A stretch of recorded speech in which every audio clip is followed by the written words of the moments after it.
కాబట్టి తృతీయ పక్షంతో తిట్టిస్తున్నారు. రెండవది ఏంటంటే ఇప్పుడు మొన్నటిసారి రాజకీయ అధికార మార్పిడికి కారణం కాపులు.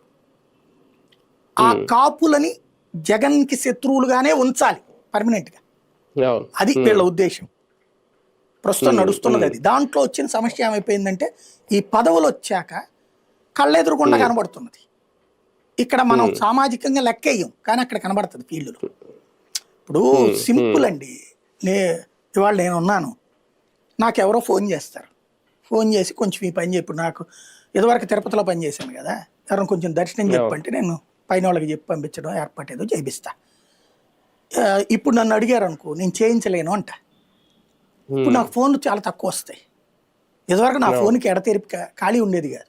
తిరుపతి అనే కాదు, ఎక్కడ చేసినా ఏదో ఒకటి పరిష్కరిస్తాం. ఎందుకు ఫీల్డ్లో ఉన్నాం కాబట్టి, సమస్య పరిష్కరించే వాళ్ళం కాబట్టి. వందల కొద్ది ఫోన్లు రాత్రి పగలు తేడా లేకుండా మోగుతూనే ఉండేది.